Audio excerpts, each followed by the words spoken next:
Écoutons Julien Audoul. Je vous rappelle qu'en ce moment, ils sont un peu dans la sauce, le RN. Hein. Ils sont un peu dans la sauce. J'ai un truc à vous dire aussi. Hein. Écoutez jusqu'au bout. J'ai un truc à préciser quand même parce que c'est bien fait ce qui leur arrive. Honnêtement, c'est bien fait. Mais on écoute. Qui d'opposition n'a subi un tel acharnement sous la Ve République. Julien Audoul, commençons par vous. On entend d'autres commentaires disant c'est l'application de la loi. C'est surtout une volonté de persécuter le premier parti de France, le premier parti d'opposition, et ça commence à faire beaucoup. Et c'est tellement gros que les Français ne sont pas dupes de la manœuvre. On a successivement l'inéligibilité de Marine Le Pen, candidate à la présidence de la République, donnée évidemment en tête dans les sondages. On a cette enquête du Parlement européen qui est divulguée sur des fondements totalement ahurissants. Et puis on a cette perquisition hors norme.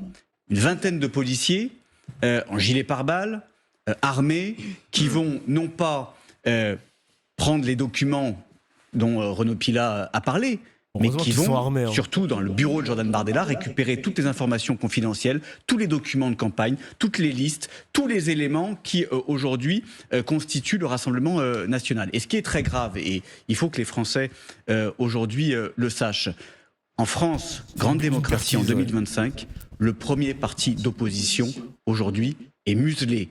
Il est contrôlé. Toutes les informations sensibles de notre parti ont été siphonnées aujourd'hui, et je le dis parce qu'il faut revenir sur le fond, parce que ce qu'on nous reproche, on reproche au Rassemblement national qui ne peut pas bénéficier des prêts des banques. Mais qu'on entend c'est très important.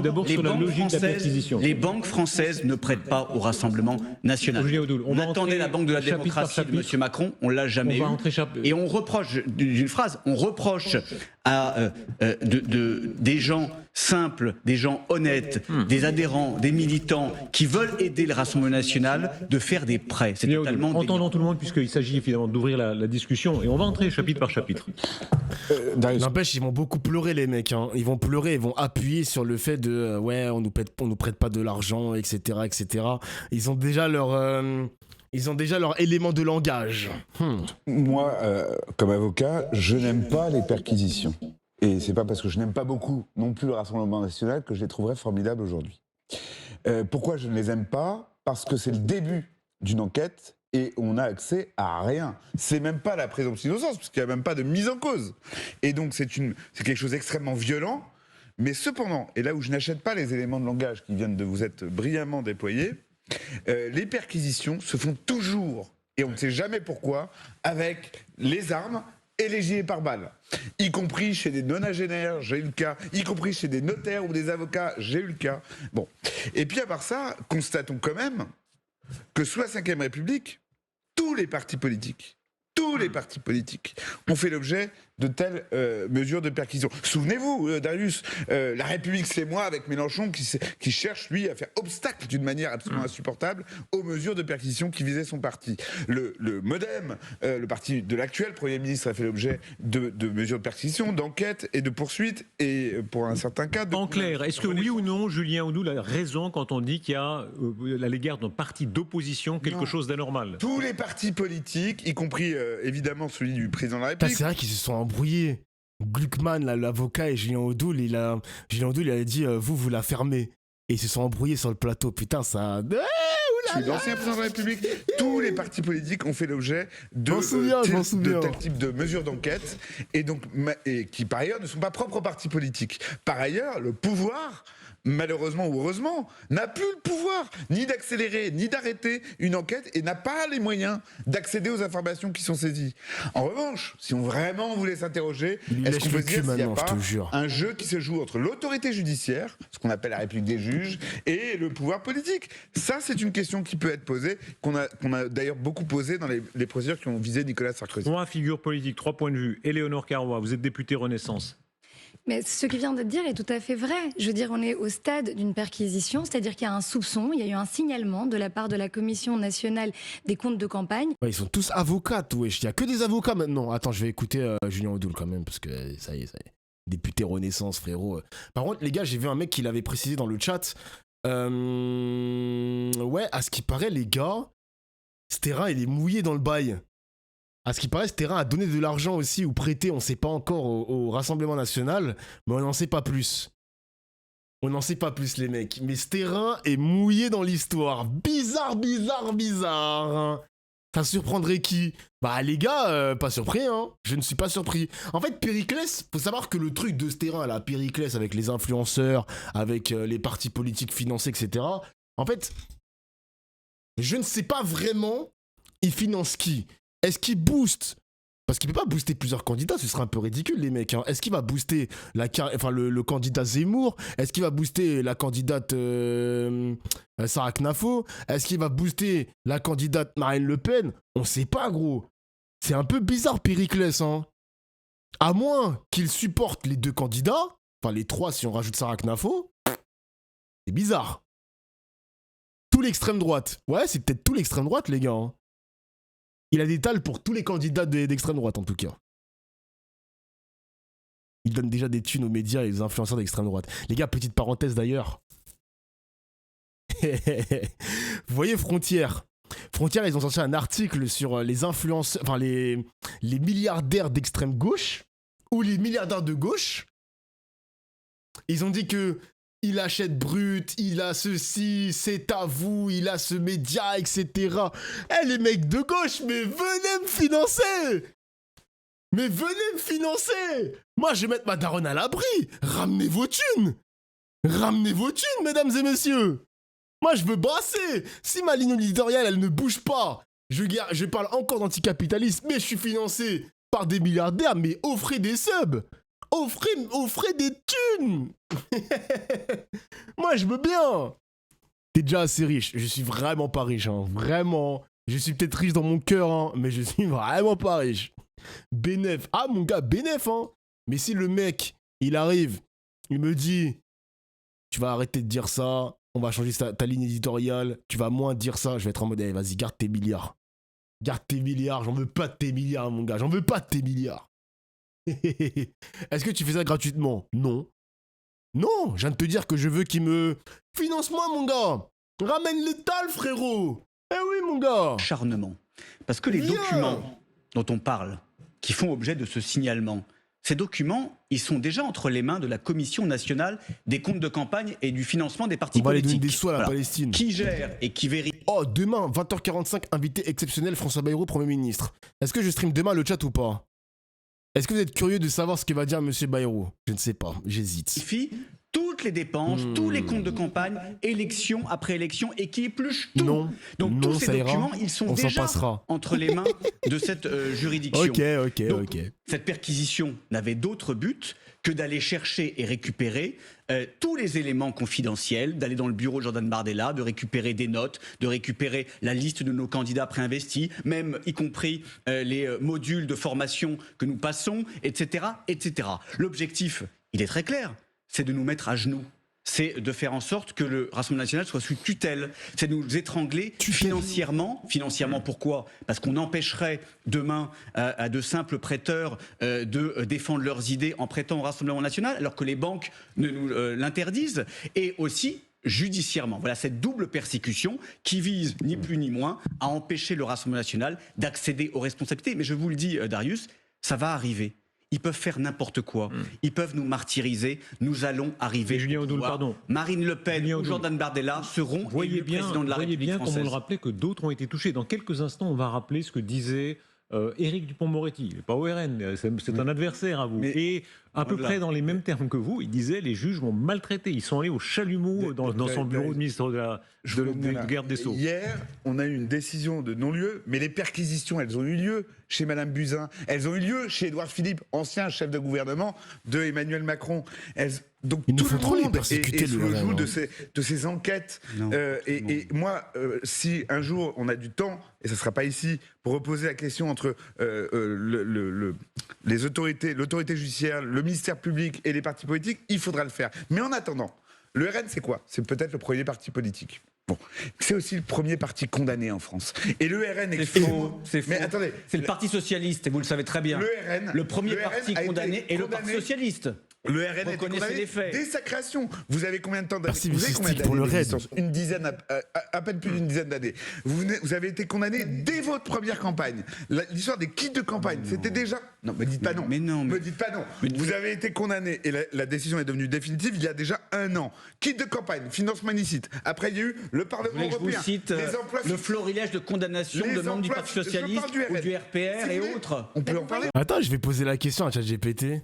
Quel est le parti politique français le plus condamné par la justice? Les gars, je vous jure, c'est tellement mon sidekick. Je demande tout et n'importe quoi, même des programmes musculation, etc. à ChatGPT, les mecs. Je demande tout, c'est vraiment le bro. J'ai l'impression, les gars, que c'est l'invention du siècle. C'est l'invention du siècle, mesdames et messieurs. Le parti le plus condamné en France, je vous fais un top 3, mesdames et messieurs. Donc là, à force d'utiliser ChatGPT, tu ne crains pas de perdre en esprit critique. Mais frérot, c'est juste une question. C'est pas un esprit critique, là. Je pose la question de savoir si il a raison ou tort. Moi, j'utilise surtout ChatGPT, les gars, pour les fake news. Alors ça, je vous dis, les gars, redécouper les informations, c'est un truc que j'utilise souvent pour ChatGPT. Donc perdre en esprit critique, je vois pas de quoi tu parles. Bref, top 3. Top 3, mesdames et messieurs, Parti Socialiste. Donc, monsieur Odoul est un menteur. 3 affaires. L'affaire Urbac-Graco, je ne sais pas ce que c'est. L'affaire des HLM de Paris, ça me dit quelque chose. Et l'affaire Cahuzac. N'oublions pas l'affaire Cahuzac, mesdames et messieurs. Top 2, les Républicains. Donc ça, c'était l'UMP avec l'affaire Big Malion. Ça me dit quelque chose, Big Malion. Hein. D'ailleurs, Sarkozy, il a été condamné pour ça. Et l'affaire Karachi avec des financements occultes. Bref, peu importe. Et top 1, mesdames et messieurs. Top 1, c'est le Rassemblement National. Il a pas tort, l'avocat, il a pas tort. Affaire des assistants parlementaires européens. Affaire des kits de campagne, il vient d'en parler pour les législatives de 2012. Campagne présidentielle de 2017, ils ont dû rembourser 300 000 € d'aides publiques indûment perçues. Et une nouvelle affaire de prêt privé, l'affaire est en cours. Mesdames et messieurs, le RN est le parti le plus condamné en France. Vous me dites que j'ai pas un esprit critique, moi je vous dis simplement qu'on mutualise les informations sur ChatGPT et c'est une invention incroyable. Se passer de ChatGPT est une erreur pour l'espèce humaine, c'est bon ou pas ? C'est bon ou pas? J'assume ce que je dis, c'est bon ou pas? Moi, personnellement... Non, ça n'arrive pas à tout le monde. L'acharnement aujourd'hui qui nous frappe n'est pas celui qui frappe. C'est mon meilleur allié pour fact-checker. C'est un point fondamental. Il y a une condamnation définitive, les kits de campagne. Si, quand vous êtes condamné par la justice, rendu au nom du peuple français, après une procédure, vous avez pu vous défendre, et que vous appelez ça de l'acharnement, il y a un problème. Parce que là, ça voudrait dire que vous ne reconnaissez ni les juges, ni la loi. S'il vous plaît, on va. On n'est pas de l'acharnement. Et aujourd'hui, vous avez des juges qui font de la politique. Excusez-moi, mais c'est une réalité. Vous avez des juges rouges qui font de la politique, qui n'ont qu'un seul but, abattre le Rassemblement National, abattre le premier parti d'opposition et empêcher Marine Le Pen d'être élue présidente de la République. C'est tout. Julien Odoul, on va dans quelques instants se retrouver, poursuivre ce débat avec d'autres éléments sur cette perquisition au siège du RN. Ah là, waouh. Mais les gars, la chaîne YouTube du Rassemblement National a laissé la publicité. Mais faites du montage, bande d'imbéciles. Ils ont un peu de la vidéo avec la publicité, mais faut les enculer. Mais c'est une dinguerie, ils ont laissé toute la pub. Le monteur, il s'est pas fait chier, hein. Non, c'est vraiment des fainéants, les mecs. Et putain, ils ont détourné de l'argent. Ils ont payé un monteur bien cher pour que le monteur ne coupe même pas la partie. C'est trop une dinguerie. Attends, mais... Ils ont laissé les 5 minutes de pub, mais faut trop les enculer. Perquisition au siège du Rassemblement National provoque la controverse. Non, c'est très grave, parle d'acharnement. D'autres saluent au contraire le travail des juges. Au RN, Laurent Jacobelli, au moment où on se parle, le premier parti politique de France n'a plus de secret pour le gouvernement. Nos listes de candidats, nos programmes, nos stratégies sont connus du gouvernement. Ils ont peur de perdre à ce point-là. Point d'interrogation. Renaud Pilat, faisons le point sur le contenu, sur exactement la raison qui a guidé la justice pour ce qu'on en sait. Bon, ça, on connaît les raisons, on connaît. On va écouter Julien Odoul. Voilà, il est là. Plusieurs fois, oui. Oui, alors vous voyez que là, est-ce que c'est l'arroseur arrosé? On posera la question, mais écoutez, comment Éric Dupond-Moretti décrivait de manière sidérante l'intervention des juges, et l'intervention en particulier d'une juge qui a fait découper au chalumeau une partie de son bureau de garde des Sceaux. La présidente, alors il y a 3 magistrats débarquent avec 22 gendarmes en civil, porteurs d'une arme apparente. Et puis là, la présidente, elle me dit, vous avez les clés du coffre? Ben, je dis non, je ne connaissais pas son existence, on demande au secrétaire, pas davantage. Et là, elle fait venir un type avec une meuleuse. Et il attaque le métal. Voilà. Et le coffre est vide, évidemment. Mais ça, c'est une humiliation. Là, je vois une magistrate qui filme. Donc, je l'appelle l'Instagrammeuse. Voilà. Et quand je lui ai demandé la saisie de son portable pour savoir à qui elle a transmis cette vidéo, là, à combien de followers et le nom des followers, ça m'est refusé. Vous voyez ? Et je vais la retrouver assise par terre. Quand même dans son ministère de tutelle, par terre, quoi. Vos réactions, est-ce que c'est un même cas de figure ou est-ce que c'est différent ? Vous voyez bien qu'il y a exactement les mêmes critiques, les mêmes mesures, la même quantité de personnes, le même effet de surprise. Donc vous voyez bien qu'on est dans une stratégie de victimisation de la part du Rassemblement national. Alors qui a raison, pardon, les juges ou les politiques ici ? Qui a raison ? Ce qu'on peut remarquer, c'est que cette stratégie de victimisation qui est reprise à longueur de journée, elle fait quand même une chose. Elle fait oublier que malgré leur stratégie de la cravate et de normalisation, le RN n'est pas capable de se conformer aux règles qui pourtant s'appliquent à tous de financement de la vie publique. C'est tout. Mais les gars, moi je vous le dis, hein, c'est bien fait pour ce qui arrive au RN. C'est bien fait pour eux. Parce que ces mecs-là sont des escrocs. Comme les macronistes, hein, comme les macronistes au final, avec Aurore Berger qui a menti sous serment. Je crois qu'aussi Édouard Philippe, il est mouillé dans une affaire aussi d'emploi fictif, je crois, un truc comme ça, ou détournement de fonds publics, ou j'en sais rien, prise d'illégal d'intérêt, je sais pas, bref, c'est un bordel. Le RN pensait être intouchable sur le plan judiciaire, mais les gars, non. Non, c'est bien fait pour eux. Moi, je pense qu'il fallait censurer. Fallait censurer Bayrou, fallait renverser la table, fallait prouver que le système pouvait être renversé aussi, fallait montrer que c'était un véritable parti d'opposition. Mais je suis désolé les amis, c'est bien fait pour ce qui est. Moi je me délecte de ce spectacle. Hein. Je l'ai tweeté. Hein. Je l'ai tweeté, c'est bien fait. C'est bien fait pour eux, genre. Ils se sont dit, ouais, on va pas censurer Bayrou, peut-être qu'on va nous laisser tranquille sur le plan judiciaire. Là, le spectacle me fait trop plaisir, les mecs. Parce que moi, je suis un membre du RN, hein. Mais frère, je censure à tout va. Je renverse cette République. Je montre aux Français les limites de la 5ème République. Je fais en sorte que les Français retournent aux urnes. Parce que la démocratie, c'est ça. C'est le peuple qui décide, les mecs. C'est le peuple qui décide, putain. Des fois, tu voulais la censure pour le content. J'ai déjà expliqué plusieurs fois, les gars, c'est pas que pour une question de content. C'est tout simplement que le gouvernement, il est illégitime à mes yeux. Voilà. Voilà, le gouvernement il est illégitime à mes yeux. Donc oui, évidemment, tu vas être content, tu vas ouvrir le stream, tu vas me voir en mode joie. Ouais, censure, c'est le bordel, joute verbal. Mais le gouvernement est illégitime, genre. J'avais streamé quand ils avaient comment on appelle ça, la majorité, même relative. Personne ne parlait de censure, hein. Même moi, ça c'est pas censure de la bouche. C'est au moment où Macron, il a dissous l'Assemblée nationale et que l'Assemblée nationale est en 3 blocs et que Macron n'a pas respecté le verdict des urnes que, à mes yeux, le gouvernement est illégitime. Voilà. Je rigole, t'inquiète. Ouais, c'est ça. Ouais. C'est quand on attrape vos vestes que vous changez de... Dommage que ça ne leur arrive...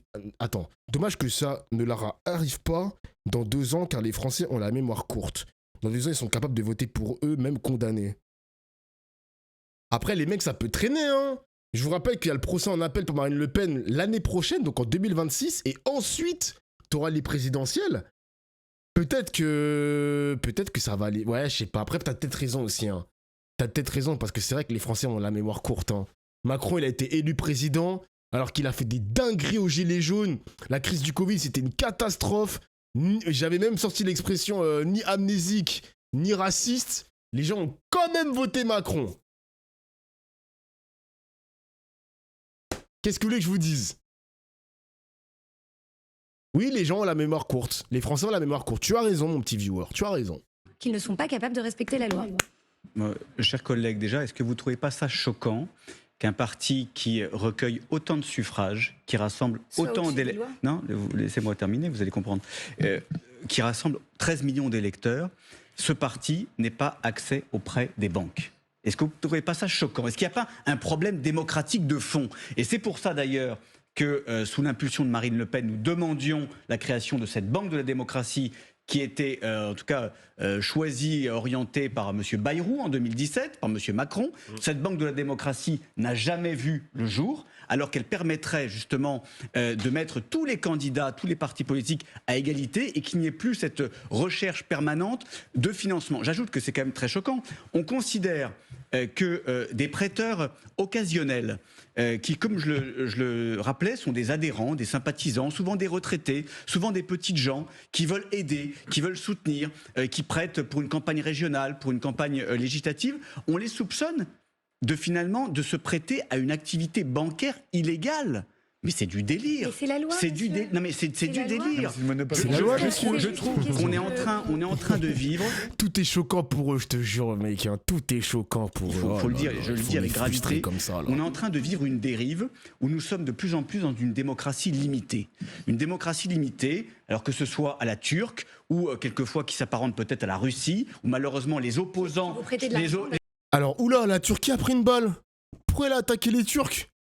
Comment ça, les Turcs, genre, qu'est-ce que... What? Les opposants sont persécutés judiciairement, ou peut-être demain il y aura des arrestations arbitraires, comme ça se passe d'ailleurs en Turquie. Très clairement, c'est gravissime. Attendez, est-ce que c'est comparable?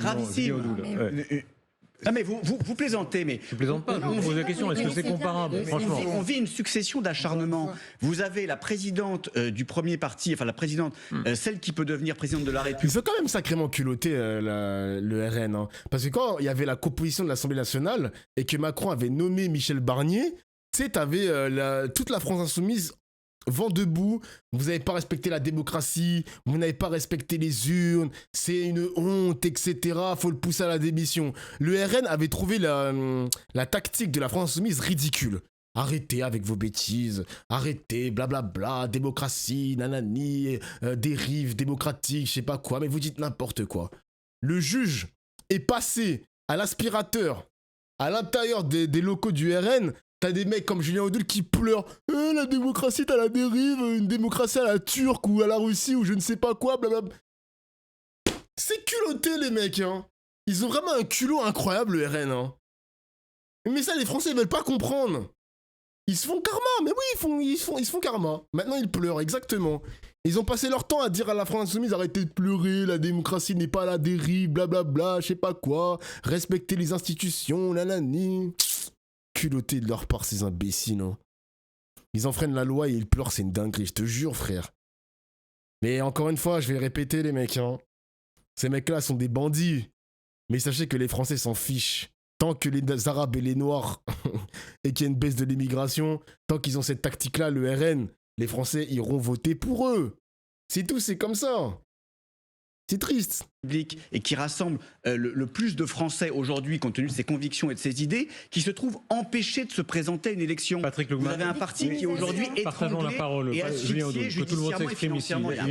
Patrick Lugman. Vous avez dit il y a un problème de fond démocratique. Oui, là on est bien face à un problème de fond qui pose un problème démocratique. Je vous le concède volontiers. Mais au-delà du jeu de mots, encore une fois, il y a des ministres, un ancien chef de gouvernement, donc a priori c'est pas l'opposant ni des ennemis de M. Macron, c'était son gouvernement. Chez Mme Buzyn, ils sont arrivés, ils pensaient, et par des dénonciations qui venaient d'on ne sait où, mais vous verrez où je veux en venir, qu'elle avait des liens avec la Chine au moment du Covid. Et donc, il y a une perquisition chez Mme Buzyn, ancienne ministre de la Santé. Ils trouvent un cahier fabriqué en Chine et ils le saisissent en disant « Ah, on en était sûr ».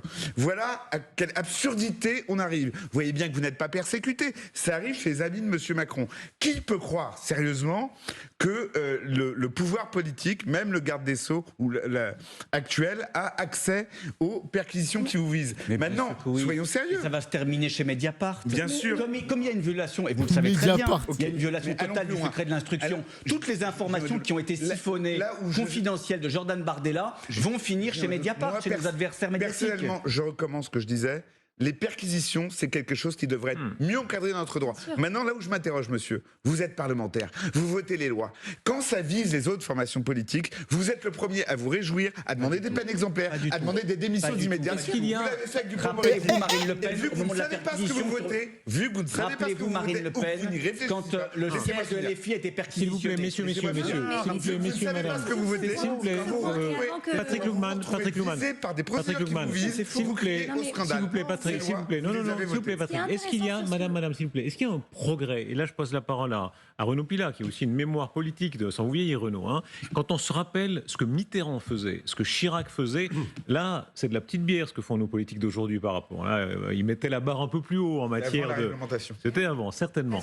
Est-ce qu'au fond, c'est un progrès? Il se fait cook, hein. Mais bien sûr que c'est un progrès. Nous avions un retard immense. Attends, je vais avancer, Azili, on s'en fiche. Les éditorialistes, ça. Moi, je vais voir Odoul pleurer, frère. Je veux le voir pleurer, mon gars. C'est délicieux, les mecs. Hein. Franchement, je me délecte de ça. Hein. Vivement la rentrée. Hein. Les gars, je vous jure, je vais bien me reposer. Je vais bien recharger mes batteries. Je vais couper avec la politique pour penser à autre chose. Et à la rentrée, les gars, les municipales, ça va être délicieux. Oh putain. Bafouer en fait nos principes. Vous ne rappelez pas. J'ai hâte d'animer les débats. L'appel n'éteint pas l'action publique, n'éteint pas les faits, n'éteint pas l'accusation. Je rappelle d'un point. Déjà, nous, ce que nous souhaitons, c'est pas, il n'y a pas une exception du Rassemblement national. Vendredi prochain, les mecs. Par rapport aux autres, je rappelle Marine Le Pen, quand le siège de LFI avait été perquisitionné, elle s'en était indignée, elle l'avait dit publiquement. En revanche, ce que l'on peut constater, et ce que tous les Français savent, c'est que comme nous montons, comme nous sommes en croissance permanente, comme nous allons gagner les élections, que ça leur plaise ou non. Comme aujourd'hui, Jordan Bardella et Marine Le Pen constituent la pire menace pour le système politique parce que, encore une fois, ça va les mettre devant leur incompétence et leur bilan qui est désastreux. Et d'ailleurs, Renaud Pilat, si le fossé s'est creusé entre nos concitoyens et les politiques, c'est pas seulement pour les règles de la transparence, mais c'est surtout pour l'inefficacité publique, pour l'impuissance publique, sur la dette abyssale, sur l'incapacité à répondre aux enjeux de sécurité, à l'immigration. C'est ça aujourd'hui qu'appellent nos concitoyens. Donc aujourd'hui, le Rassemblement national va y arriver, malgré et contre tous, mais je le dis, et les Français le savent, il y a une volonté de tuer notre parti. Respecter la loi. Et surtout, derrière nous, c'est des millions de Français aujourd'hui qui sont muselés et persécutés. Moi, je crois que ce qui est inaudible, c'est que quand on dit à longueur de journée, de programme et d'élection, Duralex, Sedlex, la loi est dure, mais c'est la loi, qu'on réclame toujours plus de sévérité, quand ça vous arrive sur vous, vous ne pouvez pas crier au harcèlement et à l'injustice. On n'a rien à se reprocher. On n'a rien à se reprocher. Mais alors, je suis désolé, vous avez... Et d'ailleurs, la commission des comptes de campagne le dit. Julien Odoul, moi, je veux bien. Vous êtes présumé innocent, je viens de le rappeler, et je tiens à votre présomption d'innocence. Mais en attendant, monsieur, c'est vous qui, au bout de je ne sais combien de mois d'emploi au Parlement européen, dites, ça serait peut-être bien que je rencontre la personne pour qui je suis censé travailler. Comprenez que ça pose un certain nombre de questions. Vous en expliquez, vous en expliquerez. C'est pour ça que vous avez été condamné, c'est pour ça que vous avez fait appel. Vous n'êtes pas juge, on ne va pas refaire le procès ici. Très bien, voilà. Mais il y a eu un jugement. C'est vrai qu'il a été condamné, lui. Comprenez que les Français qui ont des fins de mois difficiles à boucler, quand on voit qu'ils ont l'impression que les politiques, ça tombe de nulle part, c'est insupportable pour nos concitoyens. Les Français qui ont des fins de mois difficiles à boucler savent et attendent du Rassemblement national qui défend leur pouvoir d'achat. Donc parce que arrêtez, Madame Carreau. Let's go, ils sont en train de le cook, le majordome de Marine Le Pen ou je ne sais pas qui s'est fait payer par l'argent européen. Yahoo! Nous n'avons jamais volé un seul centime d'argent public. Nous n'avons jamais volé les Français. En revanche, ceux qui veulent nous étouffer aujourd'hui, ceux qui veulent nous mettre à bas, sont ceux qui ont conduit la France dans le mur. Il faut bien le dire, encore une fois. Ils savent qu'ils vont perdre. Ils n'ont pas d'argument politique. Moi, ce que j'aimerais, c'est que le gouvernement nous... N'empêche, les gars, ils sont capables... Regardez le service après-vente. Hein. Edwige, je sais pas comment on prononce, Edwige Diaz, député RN, Jean-Philippe Tanguy, député RN, ils sont allés faire le service après-vente sur tous les médias, les mecs. Hein. Vraiment, c'est... Waouh! Combattent loyalement sur des arguments de fond. Ils n'ont pas d'arguments politiques. Ils ont perdu politiquement. Malheureusement, ils veulent gagner financièrement et judiciairement. Merci.